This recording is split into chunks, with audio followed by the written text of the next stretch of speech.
All right, welcome back, everybody. Today we're back with another Culz interviews, another special guest, one that we actually met in Roswell, New Mexico.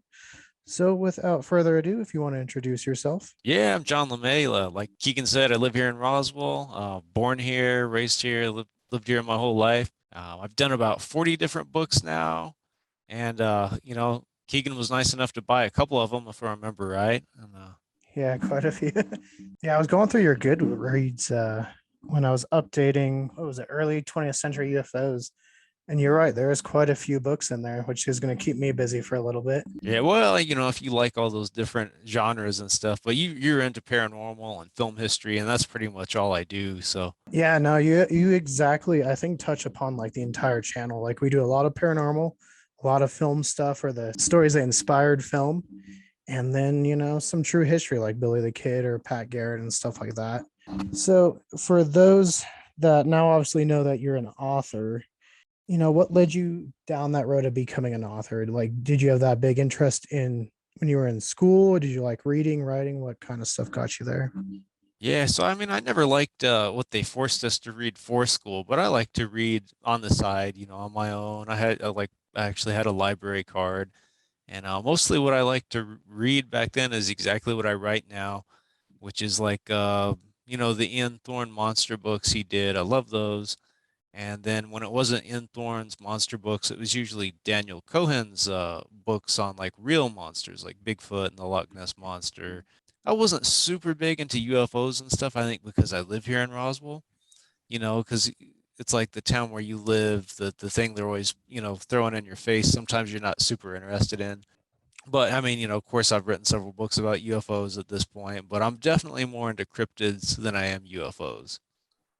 Yeah, I mean, I guess I could see that. We live pretty close to where The Shining was inspired by. Uh, And yeah, it's definitely one that I'm just like, yeah, I guess it happened here. It's a cool, neat old yeah, hotel, but I've been there and stuff. So I definitely understand that point of like if it's shoved down your throat that much, especially like yeah. Roswell, it's everywhere. Mm. Yeah, I Like, just watched The Shining for the first time this past October. I'd literally never seen it before, and it was good. yeah, no, Kubrick does really good. Like we've done a couple of his, like Doctor Strangelove and stuff on our channel. I really like that one. It's hard to see a lot of those film. See, we're already like diverting. This happens, but Yeah, I just like the craftsmanship of his films. There's a lot of work and time that goes into them. Like today, especially if you look at like the Disney shows, they all feel very clean and proper and like filmed in a studio. for sure. All right. So you were talking a little bit about like the books that inspired you when you like started to get into writing. Did you want to go down more of the fiction route or the nonfiction route? I did when I first started, it was fiction that interested me. When I was 19, I have the book right here. So when I was 19, I started writing a novel. Because the other thing that's popular in our area besides aliens is Billy the Kid. And Billy the Kid, I didn't mind like the aliens, I thought Billy the Kid was pretty cool because he kind of roamed around the mountains just to the west of Roswell. It's like a 40, 50-minute drive to the town of Lincoln, where he did all his shooting. And he's buried up in Fort Sumner, where they kind of contest whether or not he's really there or not. And I guess we'll talk about that a little bit later too. But I kind of had this crazy idea for a book based around the mythology of Billy the Kid, but taking place more in modern times. And like I said, I started writing that when I was 19. I'm 37 now, and I finally published it. So it's called The Noted Desperado Pancho Dumez. So this is really the first book I ever wrote. It's just I literally waited like 18 years to publish it, just because I wanted to get it perfect and get it right. So it went through a lot of revisions. I think this was like my 33rd book or something. But yeah, so that this is probably the book I'm the most passionate about, but it doesn't make me money like my film history books. Those are what really bring in the money and the cryptid books and all that. But yeah, so yeah, ironically enough, definitely fiction and novels is what I wanted to do. And I just started doing nonfiction because that's what was offered to me by a publisher back when I was about 22.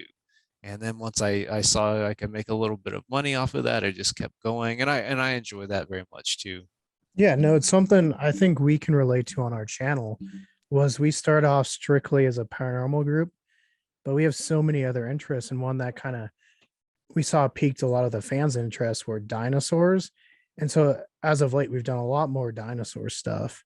I mean, you saw we even carried around a dinosaur through Roswell and stuff like that. I was gonna ask. I mean, I follow the traveling Tyrannosaurus and Gigantosaurus, but I couldn't. And I remembered they were with you, but I couldn't Mhm. remember if that was you. Yeah, they're all us. They just have like different handlers.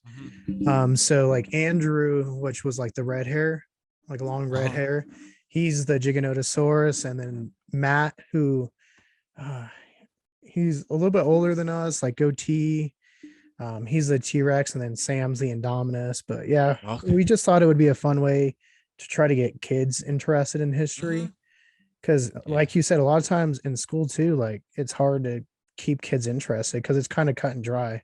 Like it's this, and this, but there's so much more nuance to history, I think. Yeah, I love it. I think it's a great idea. So definitely follow. I'm sure everybody on this channel probably already follows, but if you don't, I think it's a lot of fun. Yeah, we definitely try to have fun with it. So I'm glad somebody enjoys it. I mean, Yeah. Jiggy, which is the Giganotosaurus, gets a lot of attention. There's places, restaurants we go in now, and they like recognize him first, and they're Interesting. like, "Oh, look, our best customers back." And I was like, "Man, I never got this." When you're picking like your stories, especially like paranormal stories, how do you choose which ones to include in your books? Like, do you go through a process where you're like, no, this is definitely fake, I can't include it, or do you include those sometimes? Like, Yeah, so I do include the fake ones. I just make sure to make a good story out of it before I reveal. It turned out it was just a fake, because even hoaxes are part of history. So yeah, I there are some hoaxes I ignore if they're not a good story or if they're not very well known and historical. But sometimes they're just too good to pass up. But typically, though, I just include literally every story that I can. And for instance, I did a book recently about kind of, I guess, what you would call more paranormal cryptids like werewolves and vampires and things like that. It was called Cowboys and Monsters. And as I was compiling it, I just found way too many stories for one book. So basically, I just decided to take the best stories and put them in that book.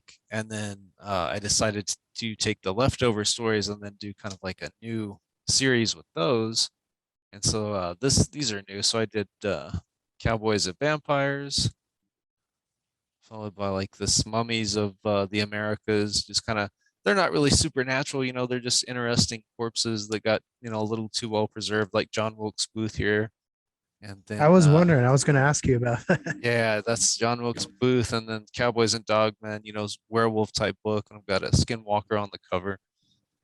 So it's some of the same stories, truthfully, from that book, Cowboys and Monsters, but with more stories just devoted to werewolves or just devoted to vampires. Like this is a specific type of vampire from Mexico, which is really interesting because in the mid 1950s, there's this rural state in Mexico called Tlaxcala that kept receiving these death certificates, and they were all marked "sucked by the witch," as in like sucked of their blood, and they were always babies. And the locals were basically blaming these witches from folklore for killing their children in the 1950s, and it was enough that the Mexican government launched an official investigation into it. And of course, they never proved whether there was vampire witches or not, but they also never really proved for sure that the infants were dying just because their parents were careless. It's one of those, definitely a real life X Files type thing that never truly got solved. Yeah, no, that's interesting. I was trying to, because when I read your early 20th century UFOs, there was a lot of good ones and a lot that, like, you did one on Tesla, like the talking between Mars or Venus. That's yeah, and I should mention so the UFO books I co-write with Noe Torres, who's a UFOologist or ufologist out of Edinburgh, Texas. I think that was probably one of his chapters. So I Was it? wouldn't remember. Yeah, I wouldn't remember anything about that one, but I remember it's in there. Yeah, that one stood out just because we did a whole episode on trying to locate where the lab was, Oh, which cool. was really cool. So you have, it seems like your interest is like cryptids and stuff as far as paranormal. Like, so if you were to rank them, between cryptids, UFOs, ghosts, how would you rank them? Like in terms of like what's my favorite cryptids and Yeah, UFOs and just ghosts, yeah. just to write about. Ghosts are definitely my least favorite. Like I don't know, I feel like ghost stories are kind of a dime a dozen unless it's a really unique ghost with an angle to it. Like right now, I'm having a lot of fun researching La Llorona, like the Mm. Wailing Woman. But no, definitely cryptids in terms of the dinosaurian type cryptids, more so than the Bigfoot cryptids. I like weird humanoids like Spring-Heeled Jack. I think is pretty interesting because it's tough to quantify and classify him. UFOs are probably second. Well, actually, I would say second place would be more supernatural stuff like vampires and werewolves. I'm writing a book right now on the history of witches in New Mexico because New Mexico had a ton of witches or accused witches back during the colonial Spanish rule and some of the early territorial period of our history. It's pretty interesting. But yeah, ghosts are definitely probably my least favorite. Okay. Yeah, see, when reading, and I think your UFO book's been the first one that I didn't get bored Mm. because I've done a couple of UFO ones now where it just is like the same story for like 200 pages. Yeah. Like it's just like I looked up in the sky and there's something silver and it's gone. Yeah. And I think that's what I really appreciate about yours was all the history and the backstory and picking stories that seemed like they had a lot more meat to them than just like the basic, like, yeah, I saw something and it flew away. Yeah. Yeah, Noe and I do stay away from those. And we've talked sometimes about should we do appendices with these little sightings, and we just don't really do them because it's if you're trying to be thorough, it can be kind of maddening, because it's such a broad range of history we're trying to cover. So yeah, we definitely just try to stick to, stories that where there, like you said, there's some meat to them. There's at least, 3 or 4 pages to talk about it. Typically we do those books chronologically. You'll notice it's by the date of the sighting, but they tend to always balance out really nicely, because like you said, we had Noe did the chapter on Tesla. And then I think a little bit later, Noe found one about UFOs over the Titanic, and I don't even remember what I contributed to that particular book anymore. I already forgot, but yeah, it's fun to find stories that are different. So, like you said, it's not just simple UFO sightings every single chapter. Now, for cryptids, how do you go about picking those? Is it kind of the same thing where you're trying to find that more meteor story, or Mm. like how do you do those ones? For sure, yeah, it's always a story that can at least make it several pages. And so what I do sometimes with the cryptids when it's a really interesting article, but there's just nothing to discuss about it, is I'll just include it on a random page somewhere so you can still read it, but I just don't really delve into it. It's just kind of there, take it or leave it. And but those books I don't do chronologically. That was just kind of how Noe did our book. But with the cryptid books or the Cowboys and Saurians series, which is mostly about dinosaurs, for those, I definitely make an effort to space out chapters. So I definitely don't have two like T-Rex chapters in a row or two plesiosaurs. I always like to kind of mix them up, and I might do a story that's really in depth and heavy, and then the next chapter will be a really light story. So that way it'll give the reader maybe a little bit of a breather if they need it, so they're not getting hit with a lot of information with each different story. So I know there's a pretty popular cowboy and dinosaur movie. I'm sure you know which one I'm talking about. Oh, Valley of Guanji. Yes. Right, yeah. Yeah. So, I mean, growing up, did you watch that? And then did that Mm. give you ideas to research? Like, did any of that stuff really happen? Or, For sure. I think the process was Noe and I did the Cowboys and Aliens book back in 2011, and I'd always wanted to do a sequel. And you're exactly right. I remembered Valley of Guanji, and I knew there were a few real stories about cowboys and dinosaurs, like the famous Tombstone Thunderbird incident of 1890. And I was just shocked by how many stories, though, I did turn up about dinosaurs popping up in these old Western papers. And I'm actually almost on like 7 books now in terms of doing these cowboys and dinosaur alleged encounters, from the pioneer period. I don't think I think I had sold out of cowboys and saurians when you were at the booth, right? I don't think you have that one. I don't know. That one was gone. Well, I'm looking at my one shelf because I have the Kong and Jaws ones. Okay. And then I got the UFO one with the Titanic, and then I got the big monster movie, like the giant monster one. And then I got your Billy the Kid one. And then I also have tells and half truths over on my Billy the Kid shelf over there. Okay. Okay, so yeah, so with Valley of Guanji, it starts off they find that little prehistoric horse, the Eohippus, is that what it's Mm, called? So what I thought was really cool was I actually did find a story about they thought that pygmy horses or something kind of similar to the Eohippus were running around the Grand Canyon at one point, and they thought there were these pygmy horses out there, and I think there actually were some pygmy horses, but they weren't like prehistoric, and so I did a chapter on that, called it the Real Life Valley of Guanji, and it was okay. kind of in the same area where they found that dinosaur pictograph as well. So that made for a nice chapter on, kind of the real. I wouldn't say it was the real inspiration for the movie. I think it was just coincidence, but it's always interesting when, someone makes a movie and it turns out something similar really did happen. Well, and I think that's what I get excited about with some books is where they use like your Billy the Kid one that you were talking about earlier, like real factual stuff and then craft like a Mhm. fiction book around it. Yeah, that's fun. So, kind of, we've talked a little bit about the Valley, and we talked a little bit about me having the Kong book. Like, you're a big fan of monster movies and stuff like that. Yeah. Yeah. When I was little, I think my parents just wanted to find me something that was like exciting, but like child appropriate. So they would always put me in front of the Godzilla movies and the King Okay. Kongs and all that. So I think that's how I came to really love those. Yeah, no, I think King Kong is probably, I mean, Jurassic Park, obviously, I grew up with, but I remember seeing the 33 King Kong with my papu, my late papu. And then he showed me like the day the earth stood still and like all those movies, just like the old how they had to build all the models and stuff. Like there's a Yeah. real just craft to it that I think we lose sometimes with CGI and stuff. Yeah. What's your favorite monster movie? Oh, my favorite is this really obscure one that a lot of people hate. But the reason why I like it is it ties into cryptozoology. It's from Japan. It was produced in 1977. It's called Legend of Dinosaurs and Monster Birds. And it's about a plesiosaur that kind of haunts this lake near Mount Fuji.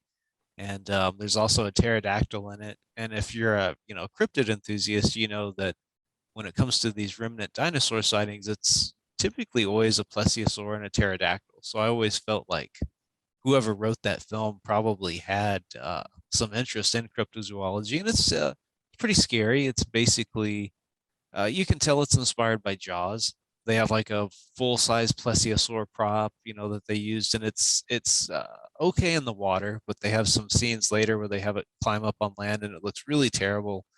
Kind of ruins the movie, but it's just a very stylistic film, very 1970s. Like I said, a lot of people hate it, but it just terrified me when I was a kid, so I really enjoy it. I mean, there's some of those for me. Like I remember Grizzly, and I then like that one. Yeah. another Jaws ripoff kind of Yeah. movie, as people say, Land Jaws.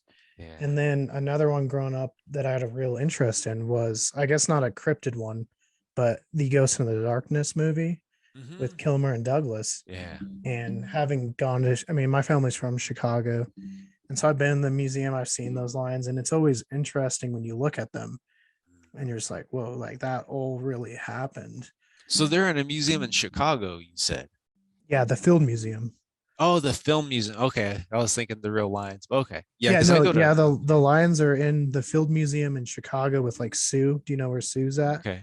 Sue the T Rex, and I think Okay. they have a big like Titanosaur now in the entranceway with the African elephants. Yeah, because I go to Chicago for G Fest, the Godzilla Fest in the Mm. summer, and I really don't hardly venture outside of the hotel for the festival. But I guess at some point I should go check that out. Yeah, no, the Field Museum definitely is one of my favorite museums I've ever been to. I mean, you can spend all day. Then there's the Science and Industry Museum, which you're into. You can go and walk through a U-boat. They have a full U-boat that they captured during World War II. They have like a 40-foot tall like tornado machine. You can go down a 100-foot like mine shaft and stuff. I mean, they're really cool museums. But yeah, I mean, you guys got some cool museums out there in New Oh, Mexico. for sure. Yeah. I mean, a couple Billy the Kid ones. You got obviously the Roswell ones are what I think people might expect them to be. Yeah. Albuquerque has a pretty nice dinosaur museum up there. as far Yeah. as the natural history one goes. What are some like places that you really like would recommend to people to go check out if they come down to New Mexico?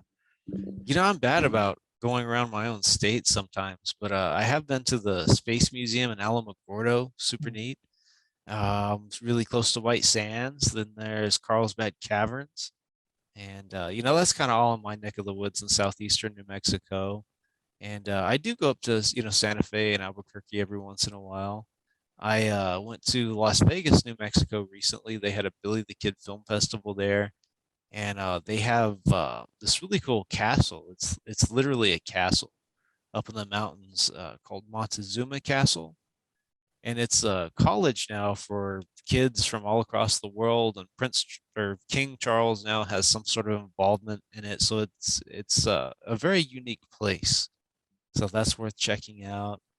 All sorts of cool stuff here. I set the end of my novel here on Acoma Mesa, which I've never been to, but I really want to go to because it's just this really old pueblo that they literally built on top of a mesa, which I just thought was so cool. So lots of really unique stuff here in New Mexico for sure. Yeah, no, New Mexico, every time we go, I mean, I used to spend like every September down in like Raton area, which I guess is up for you, but down for us. Yeah. But like near the volcano and stuff, and just beautiful areas over there. Have you ever gone or like researched the what is it called, the Decalogue Stone in Las Cruz? Was it Las Lunas? No, is that the one that they can't figure out if it's like Hebrew writing or is Yeah, that a different one? yeah, like alleged ancient Hebrew writing or Yeah, that's something. interesting. No, um I guess I don't ever feel the need to research something until I can like shed some new light on it, that sort of thing. Because I think with that one, there's just nothing I have to add to it, but I'm definitely interested in it. Yeah, no, that one we've tried to go twice. The first time we went was during the pandemic and it was closed. Mm. And then last trip during the festival, we just didn't have time coming back. So you were talking the like Billy the Kid Festival in Las Vegas.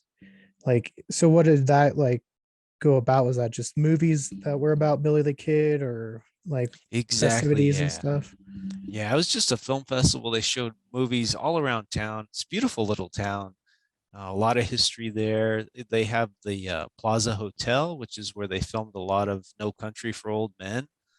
And so when you go in that hotel, if you've seen the film, you can actually recognize it. It's pretty cool.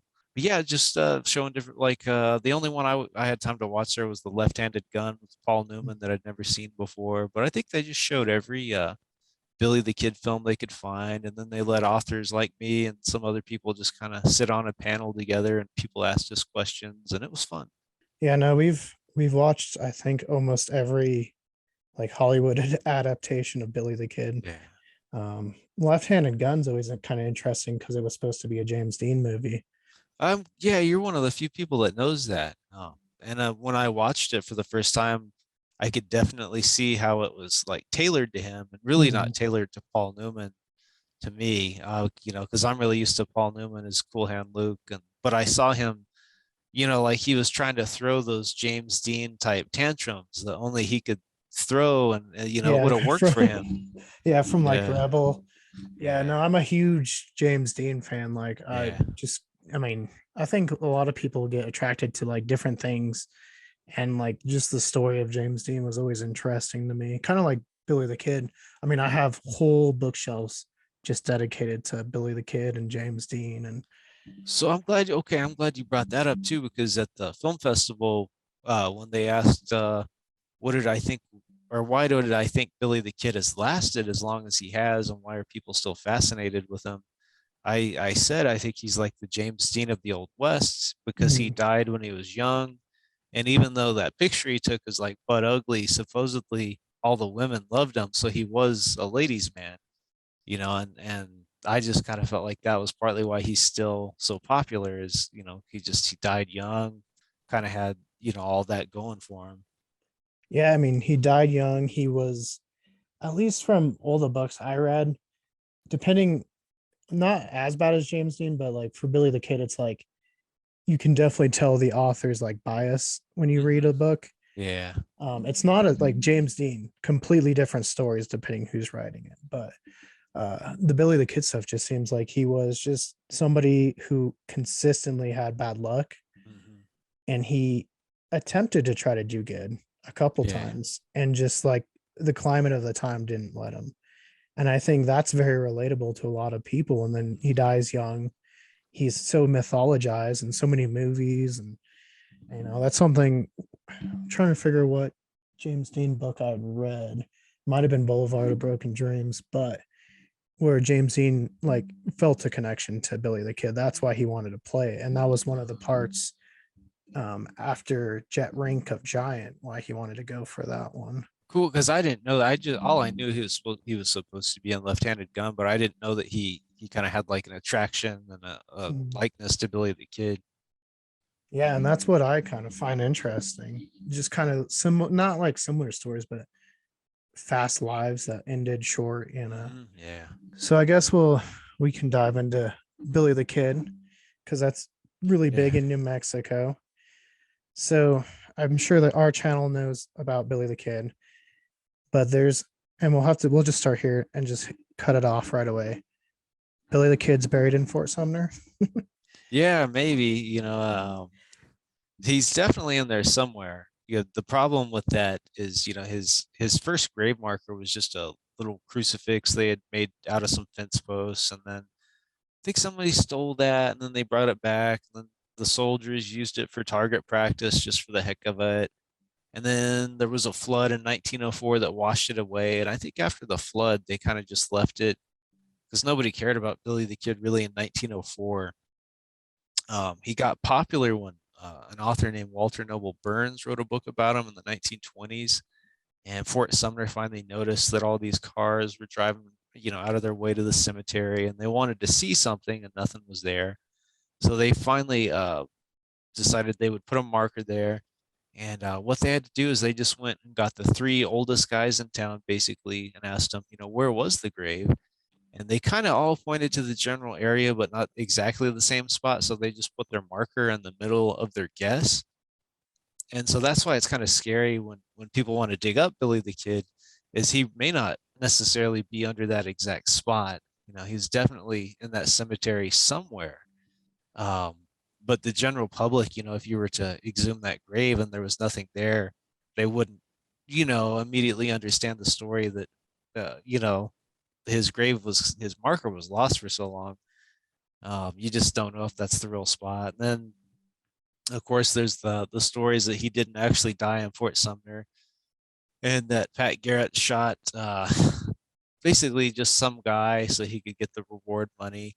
And he let Billy the Kid go either because he was lazy and he just wanted the reward money, or because he wanted to protect his friend Billy the Kid. Nobody knows what to believe on that one. But people that fight about whether or not Billy died in Fort Sumner or if he was Brushy Bill, they get really passionate about it. It's just as ugly as politics or religion.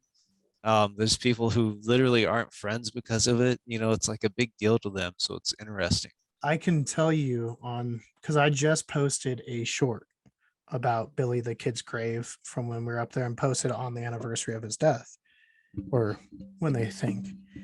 And we also did a video of trying to guesstimate the location based on some old surveys done when they were moving the soldiers. And man, the comments we got, Yeah. they're just like so angry. He is not Yeah. buried there. He's in Heiko. And I'm like, Yeah. I've been to Heiko. They're super nice down there. Like Yeah. nothing against them, but Brushy's story just doesn't seem to add up. It's very Yeah. fantastical. I don't know if you've ever delved into that world. Yeah, I know it pretty decent. I've probably forgotten lots of it, but I mean, I've known it at one time or another. Yeah, I mean, it just seems like the things there was like years where he was like in the Rough Riders, he was different horse thief associations, Yeah. police. Like it's just like it doesn't make sense. And when you can track, Ollie Roberts in Texas the whole time, it just like it doesn't add up to me, Yeah. especially when Morrison's really the only one that saw him speak Spanish or Hmm. saw the bullet wounds or Yeah. you know, I don't know. I don't think he's buried in Heiko. I definitely think he's in Fort Nah. Sumner. Photographs, right? Oh Super yeah. controversial. Yeah. I mean, I have copies of like a couple of them, and then I have one that I didn't say was Billy the Kid, but I posted online just to see if anyone could ID him, and it started a whole like Billy the Kid versus non-Billy the Kid thing. Yeah. Like, what do you think it is with the photographs? Like outside of provenance, do you think it's just with more photographs, the myth isn't there as much, or Oh, well, that's an interesting idea, actually. The one photograph makes them more mythical. I'd never thought about that. Um, Otherwise, though, I think people just like to get angry. right? I really do. They just like to get angry and get fired up, and it stimulates them, and that's that. Yeah, no, I mean, I think Billy the Kid is fascinating on so many levels, but you're right. Like, what whether it's like Brushy Bill or pictures, like, there is so much arguments going on in the comments. And I'll say there's Yeah. only one topic that has made people argue more on my channel, and that was, do dinosaurs have lips? And I'd Oh, even talk about it, but people wow. get like so upset about it Huh. when I'm like, every animal has lips. And like outside of crocodiles, like I don't get it. So going into other like, what are some other like New Mexico tells that you really appreciate, like outside like Billy the Kid or Mm. Roswell and stuff like that? So a lot of those tales that I really love, I mean, I'll plug this book again, this noted desperado, Pancho Dumez. So I plan on doing like 21 of these books, so I can call the series 21 Guns, and I plan to use like all the different myths that really intrigue me. Another one is Victorio Peak on White Sands Missile Range. Allegedly, there's all these gold bars in it, and it used to be on just, I guess, public land, and the military bought the or uh, acquired the land after the gold was discovered. And there's this big mystery about, well, did the military basically steal this gold claim? The Lost Adams diggings, another really interesting one. They made a movie about it with Gregory Peck in the 1960s called McKenna's Gold, which is pretty cool. We've got allegedly the skinwalkers here that are kind of like the Navajo. They're really just Navajo witches. They're not really Mhm. werewolves, but they're witches that can turn into wolves if they've like put on a wolf's pelt. Um, Yeah, we one of our group members is Navajo. He actually grew up on the reservation in Arizona, just outside of Phoenix. So he saw the Phoenix lights and stuff. And so those ones are interesting just because wow. there's so many weird. I mean, he doesn't disclose a lot, Mhm. but some of the stories I've heard, I'm like, wow, that's kind of really interesting. Yeah. Yeah, because I'm really intrigued by this book I'm doing right now about New Mexico witches and the beliefs people had about them. Like, for instance, if you're named John like me, you have like a special power or anointing to capture the witches. It's like you're supposed to draw a circle around yourself and then turn your shirt inside out, just crazy stuff. But it's something to do with like if you're named John or Juan, technically you're named after John the Baptist, and that means you can catch a witch or something. And the New Mexico witches supposedly fly around in fireballs, and then if you see one at night, you're supposed to take a stick and like draw a circle into the dirt, and then it's kind of like that TV show Supernatural. For some reason, the witch has to land in the circle, and just crazy, crazy stuff. How have you tried this like No. personally?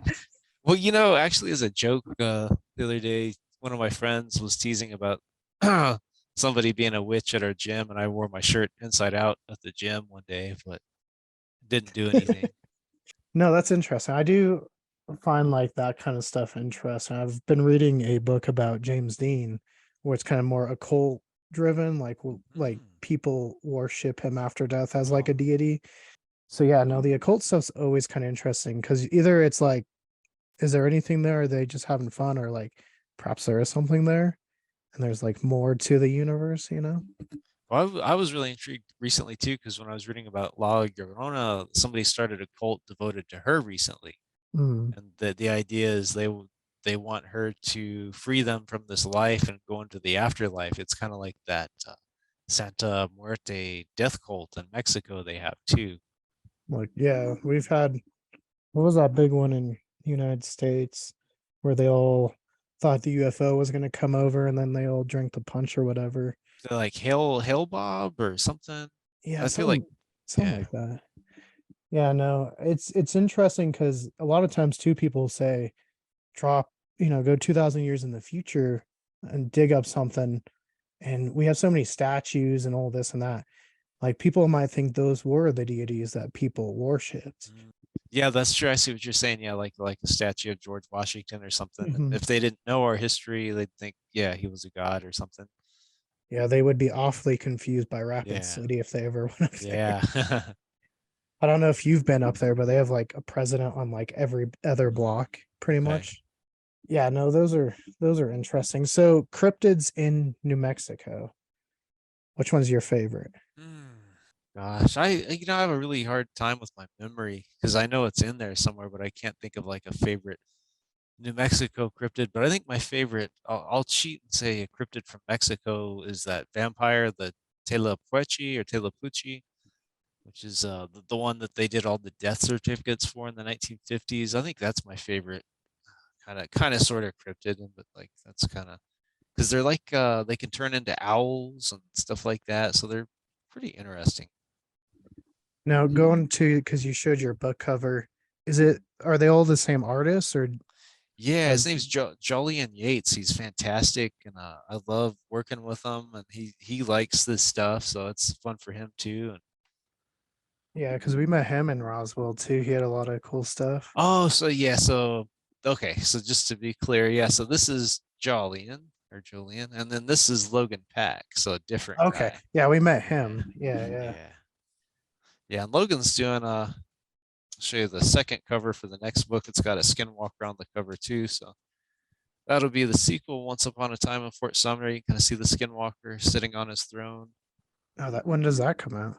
Uh, I basically just waiting on Logan to do a few interior illustrations, but the book's all done. It's proofread, so it's kind of more. It's a little more exciting than this book, I'd say, just because it's got the Skinwalker in it, got more supernatural stuff. It's set in 1950, and it kind of deals with the whole Brushy Bill thing, where Brushy Bill came to see the governor and all that. And so it's kind of like there's a skinwalker out to kill him. Okay. Well, Yeah. I'll have to pick that up when that comes out. That one Yeah. sounds interesting. Yeah, I was actually gonna read the Billy the Kid one here, and then I realized the Britannic one's coming out. So that's gonna be not my next one, but two book reviews out should be the Billy the Yeah. Kid one. Okay, cool. Yeah, and what I'm doing with this series, which is kind of cool, is I'm doing it like Star Wars, where they're kind of out of order. Hmm. So the first book set in 1976, the second book I just showed you set in 1950, and then the third book will be set in 1881. So it's kind of like the questions are raised, in the present, they get answered in the past. And also, the further you go back into the past, the more epic and crazy the books get. So it's kind of like how a trilogy builds to like a big epic conclusion, except for in this case, the conclusion will always be in the past. No, I dig that. I like that a Yeah. lot. Because I'm like I said, I think I'm going to do like 7 different trilogies, and each one will have kind of a different theme, and that's why it'll be called 21 Guns when it's all over.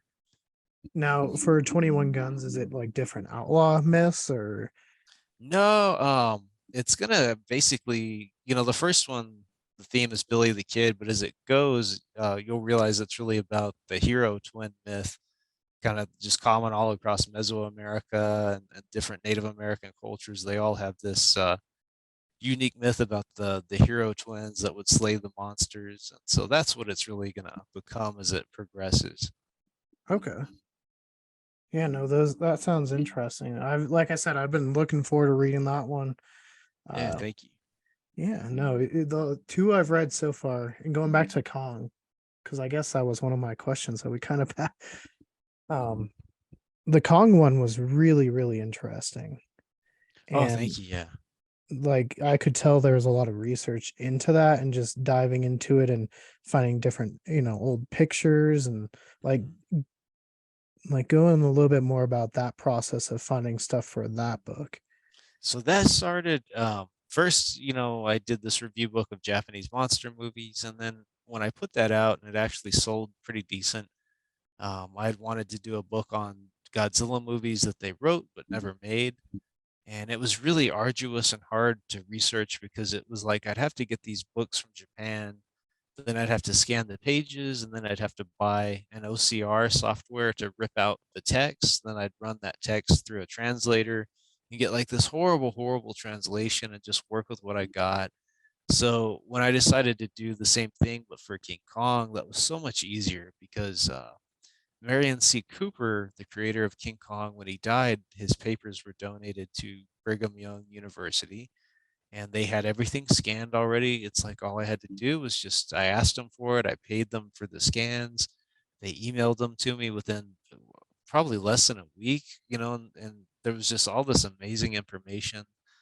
They had all of Cooper's letters he wrote, and in one of them, he talked about wanting to make a movie where he would remake King Kong in outer space on another planet.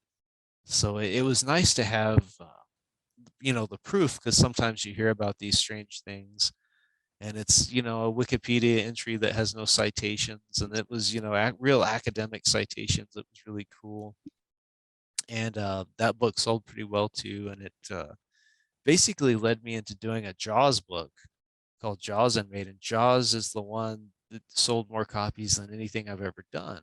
And so that one is probably the best-selling book I've ever done. So it really shocked me. I didn't expect that. Yeah, no, that King Kong one, like I said, from creation, like that first chapter about that one.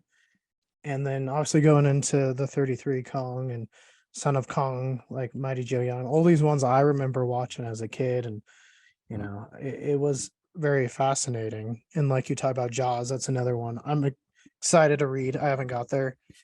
There's another pretty popular film series. I don't know if you'd ever do one on. What about like the Jurassic Park Unmade, like something like that?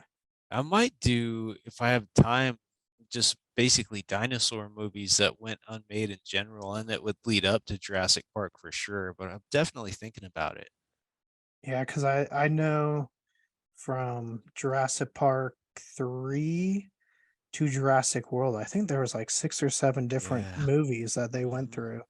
And some of them were like completely bonkers, like Yeah. airdropping ankylosaurs into wars Mhm. and stuff like that. Yeah, I remember like the half human kind of raptors that they Mhm. had in the one, and it's kind of interesting because they did kind of evolve that into the raptors that Chris Pratt trained and stuff like that. Yeah, and then I think I saw one when I was looking at Goodreads that you did about dinosaur movies. So I did a couple of nostalgic throwback books. They really have no real information in them, and they're just meant to be like the old Ian Thorne books. And that's basically what they are. And most everybody gets that and understands. They're just, you know, kind of a continuation of that. But one of the reviewers bought one of those books and did not understand that's what it was supposed to be, and was just kind of mad about how there was really no information in it. It was kind of funny. He said the only thing I'd give the author is a run for his money or something, or I don't know.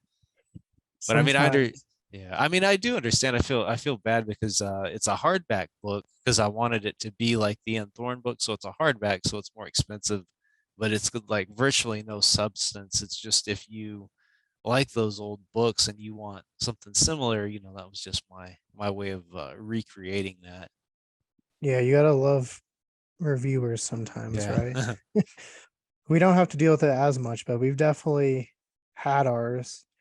Um, as far as just comments and stuff where people are like, this is the worst thing I've ever seen on the internet, or, Yeah. they'll just start digging into you and you're like, all right.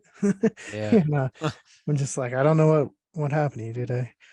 So kind of going into like publishing and stuff, and I don't know if you have to deal with this as much, but I had read a book one time, and I won't say which one, but it was titled One Thing, which kind of made your brain go one way.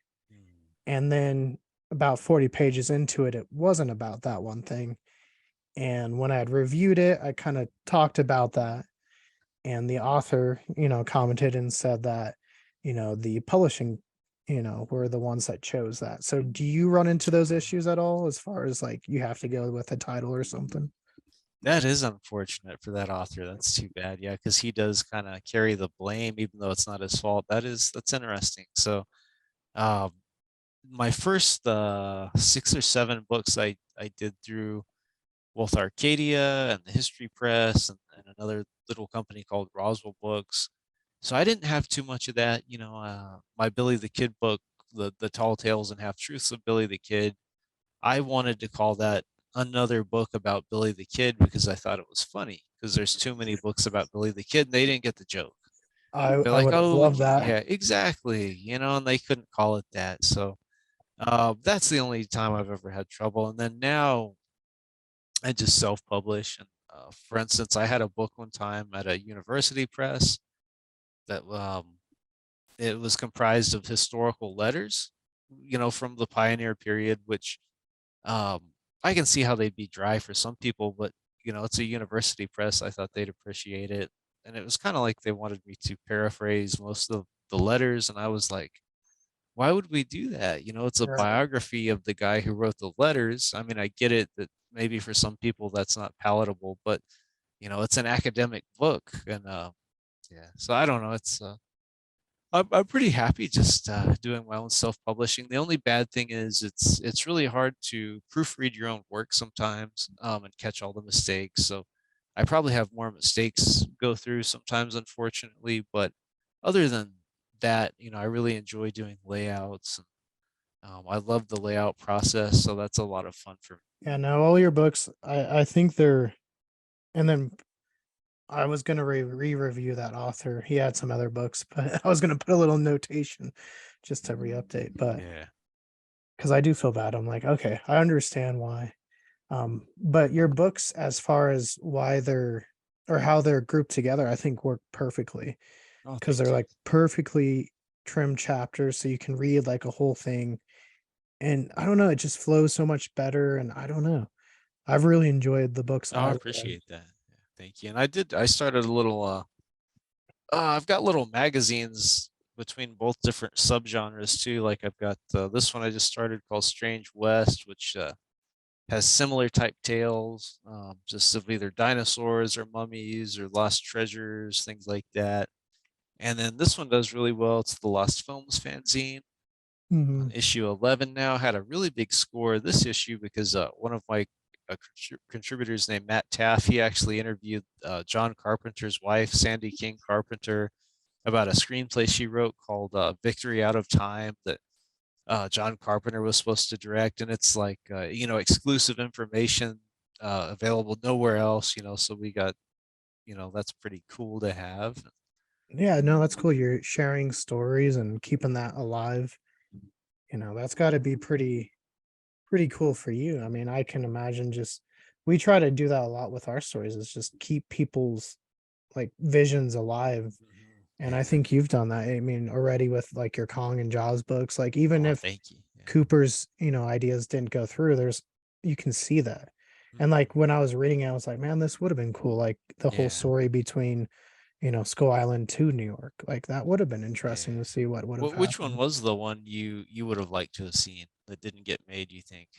As far as King Kong, I honestly probably that one, though I Yeah. the Frankenstein versus Kong one Yeah. has always been such a big thing on the internet. And like the way you wrote it out made it sound a lot more tasteful. Like it just seemed like before it was just like King Kong fighting Frankenstein again. Yeah. But the way you wrote it and how, the story was as far as the two big monsters, that sounded a lot more intriguing. Oh, So I good. don't know. It's between those two, I think. Yeah, and for me, I'm a big fan of the '76 King Kong, and I really like Orca. So oddly enough, I think I would have liked to have seen that King Kong versus Orca, even though I don't know how they would have made that work. But I totally forgot about that. I do like Orca. yeah, I've only seen it a few times. But yeah, I remember like the opening is so like just like over graphic, like the blood just spurting out. yeah, Oh man. yeah. Oh, so you'll love this. Joe Dante was tasked with writing Orca Part Two, not the King Kong versus Orca, just a Mhm. standalone Orca Part Two. And Dino De Laurentiis told him he wanted Orca to go on land to kill people.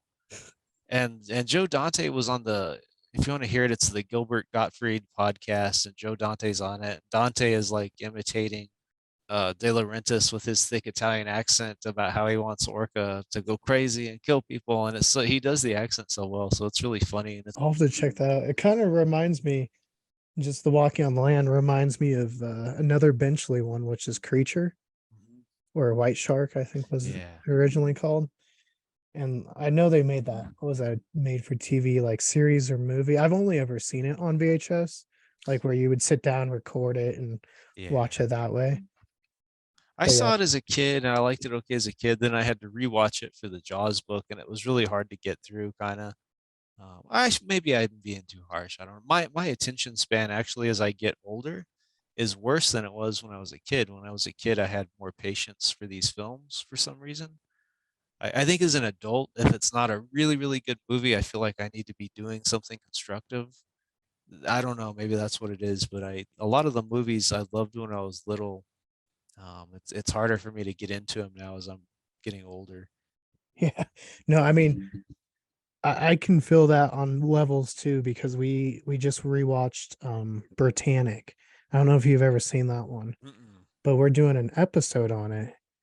And I watched it and I was like, it's the CGI for a 2000 made for TV movie is Mm. still not terrible. But there are parts of that movie I'm just like, man, this is not a good movie. And like as Did a kid, you you say just like don't have Britannic? What'd you call it? Britannic, yeah. Britannic. What is that? So Britannic was the Titanic's sister ship. Okay. And Britannic was being built when Titanic had actually sunk. So Okay. they retrofitted all these safety precautions Mm, on, extra okay. bulkheads, extra lifeboats. But then World War One broke out. Mm, And so they made her into a hospital ship. okay. And then she had sunk by hitting a mine. Some people said it was torpedoed, but based on the wreck, it looks like a mine. Oh, And so that's interesting. she sunk as well, but faster than the Titanic. Okay. Not as many people died, but they Hmm. died in a lot more gruesome Okay. of a fashion because they mainly were from the coal bunkers and they ran out, got in lifeboats before it was safe, and got Hmm. sucked up into the Wow. propellers. So yeah, no, I love ship history. I like history. So Yeah. I've always tried to delve Oh, into that. well, here's something for you because I've never found a place to use it in my books. That I just it's always out of the confines of my books. But I did find an article. I don't know if it's from like the 1920s or 1930s, and it's about they claim there's a sea monster often seen in the vicinity of the wreckage of the Titanic. And this article, for some reason, was like theorizing that this sea monster was feeding on all the dead bodies still in the Titanic. Hmm. So I just don't have a book that fits in, because I'm always doing the kind of the more Western stuff. But it Yeah, is a story that's out there that I don't think anybody's like revived that I know of. yeah. No, I'll have to look into it. I've not heard that one before. I've heard a lot of ones like the Yeah. cursed mummy on the Titanic, or Oh, I didn't know that one. you haven't heard. Yeah, there's all these like myths, like they switched the Titanic with the Olympic and sunk it for insurance money. Has anyone ever just I don't want to do it. I'm just asking, but like has anyone ever written a book that's just on like lore and myth of the Titanic? Uh, I want to say maybe. Yeah, I had somebody should. I had a book when I was a kid, and that's where I like read a lot of it. And I don't know where I put. I just rearranged my stuff, so I don't know where I put my books as far as my ship ones go. But a lot of them just deal with like the crash and stuff.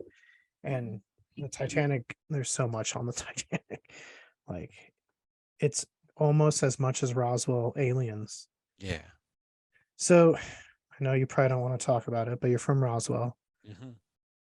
So what do you think happened in 1947? I knew not real well, but I met some of those people before they passed away, and they seem like good, honorable people. So I mean, just the fact that they all say it, their stories basically corroborate. I think it did happen. Doesn't have to mean it was aliens, but it's definitely more than a weather balloon. I definitely don't believe the weather balloon story. So yeah, something definitely crashed. I'm one of the ones who gets more into the realm of these alien encounters are very much like the old fairy encounters from England, where people would have missing time and they would disappear for a while and the experiences would kind of like a sexual nature. So it's really interesting when you draw the parallels between the aliens and fairies and succubi and kind of, basically like demons that come in people's sleep. So I guess that's why sometimes I'm hesitant to say, aliens. Hmm. Even though, I mean, it seems like an obvious explanation. There's just so many parallels between them and, the ancient stories of different beings. And like Jacques Vallée, I think he's kind of come around to the idea that they're, I don't know, kind of like these weird elemental beings as opposed to being, from other planets. I guess it doesn't really explain why they kind of fly around spaceships and stuff like that, but I think it's definitely more complicated than they're just, alien beings and all that. Yeah, and I can say there's also some similarities as far as lost time goes. Not from like my personal experience. I've never encountered a Bigfoot. I've gone to the Bigfoot outpost here in Bailey, but reading some of the Bigfoot ones, there's a lot of stories where people lose time when they've come across Bigfoot, or people talk about them being interdimensional beings and stuff, Yeah. which sometimes to me sounds like perhaps an out for ride we haven't found a body. Yeah, exactly. But at the same time, it is kind of interesting, like you said, to have those parallels. Like even the Loch Ness Monster, I read a book where they talked people would lose time when they saw Nessie, Oh, I'd the never heard that. Kelpies. Okay. Yeah. And so I was like, okay, I've that one was more just like Nessies or Kelpies or like shape shifting beings. Okay. I don't know if you've ever delved into Nessie too much. A little bit like I just read what was that Ted Holiday book, The Goblin Universe? I read that a couple months ago. And of course at this point it's hard for me to retain Mhm. a lot of what I read, but I know I really enjoyed the book. I thought it was pretty interesting. Yeah, Nessie. Nessie's interesting. Another one I think is Mekele Mbembe, which I don't know if you've Oh heard, yeah. but Oh like yeah, I love that one too. Yeah. yeah, the big sauropod in the Congo, which So there's a cryptozoologist in Australia named Rex Gilroy, and he has the theory that these dinosaurs are actually, instead of like they've survived extinction, he has a theory that they come out of time windows, that there's like a wormhole in time or whatever that occasionally they slip in and out of, and that's why people will see them, which I don't know, almost makes more sense than they survived extinction sometimes. right. Or, what if they're just dinosaur ghosts? That too. That's an interesting. Yeah. Right. No, we live there's a lot of fossil areas here in Colorado. My great grandfather actually helped me with one of the stegosaurs in the Denver Museum. And so people are always kind of joke around with us, why don't you go ghost hunting for dinosaurs? And I was like, I Mhm. mean, I guess I don't know how you would like interact with a dinosaur. Like with Yeah. humans, you can be like ask questions and this and Oh. that, but like we don't even know what dinosaurs sound like. Mhm. I don't know how you would define that. Yeah. What are your like three favorite movies? Like Mm. if you had to pick three to watch, what would you pick? I don't know why I always have so much trouble with questions like that. I think I just like so many. The Lost Boys, the vampire movies, definitely one of my top favorites. I don't know, there's just so many I really, really like. I think that's Goodwill Hunting Okay. probably is one of my favorites. Those are the only two I can think of that are like big favorites of mine. And the other ones, are just movies that I love, but I don't know if it'd be like top three. Okay. Yeah, I mean, yeah, movies are hard. I have way Yeah. too many. We talk about movies a lot. For Christmas, I think we're gonna do Blood Beat and maybe we're gonna talk about Angry Red Planet and stuff like that. Mm. I like Robinson Crusoe on Mars. That's a good one too. Since you Yeah. mentioned Angry Red Planet. Yeah, my friends did not believe me. There's a movie with a giant rat, bat, Yeah. spider. All right. Well, thank you so much for joining us. Yeah, I enjoyed it. So I hope to see y'all and like the dinosaurs again one day. So Yeah. I don't know if you ever do Lincoln Days, but we might be down there. yeah, I Um, do. Yeah. And if you guys go down there, let me know and we'll be sure to meet up. So okay. Yeah, I know they kind of talked us into it last time we were in yeah. Lincoln. And so we're like, okay, we'll try, especially now that we know they have Airbnbs and stuff down there. Well, I mean, yeah, it's a live stage show outside. It actually is cool. Some things you go to and you feel gypped. That you Mm. won't feel gypped with that, unless the quality's gone down since the last time I was there. But it's usually very good. Okay. Yeah. Yeah, no, we'll definitely let you know. And if we come down to Roswell, I'll let you know. And I'll definitely Yeah. tag you if we do some more Cool. book reviews. I should say when, because I'm planning on doing some more soon. All right. Well, thank you. Yeah, thank you for joining us, and you have a wonderful evening. All right. Thank you. I hope you enjoyed this latest episode of Culz Interviews. The group would like to again thank John for appearing on this episode and talking about so many fascinating topics. And make sure to go check out some of the books, a few of which are featured right here. And I will also link in the description below a link to Amazon and Goodreads and stuff like that. But until next time, if you want to see more Culz interviews, click that link to your left. If you want to see more about what we're doing here at Culz Paranormal, click that link to your right. And don't forget to hit that like and give us a subscribe. And let us know, have you read any of John's books?